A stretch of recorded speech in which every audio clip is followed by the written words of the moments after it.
حمد به حد مرهودای پاکرا آکه ایماداد مشته حاکرا آکه در آدم دمید و روح را داد از توفان و جاتو نوح را آکه فرما کرد قهرش بعد را تا سزای کرد قوم عاد را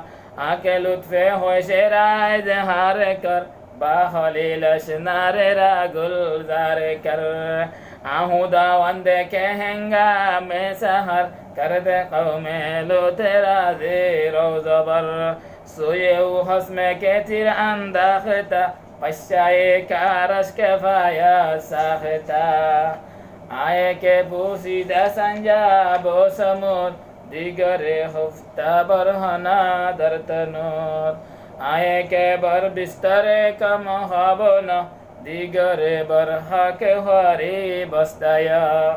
طرفت العین جهان بر هم زند کس نمی آرد که انجا دم زند آنکه با مسرگ هوا ماهی دهد بندگان را دولت و شاهی دهد بے پدر فرزند پیدا او کند طفل را در مهد گویا او کند مردای 100 ساله را حی می کند ای بجز حق دیگر کی می کند سانه کسی صلاتی می کند نشم را رشم شیاطی می کند از زمین خشک رویا ندگیا آسمان را به ستون دارد نگاه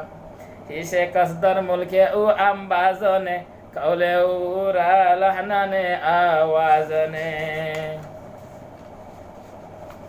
Ada lagi? Habis. Subhanallah, alhamdulillah, wa la ilaha illallah, Allahu akbar. Hamoshi az kizbagi bad wajibas, abla as akub guftan ragibas. Ay برادر جسانای حق مگو قول خود را از برای دک مگو هر که در بند عمارت می شود هر که دارد جمله غارت می شود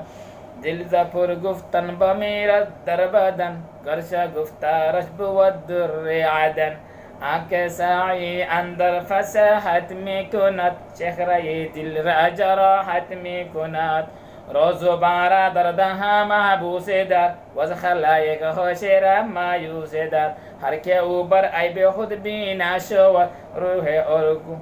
قوت پیدا شود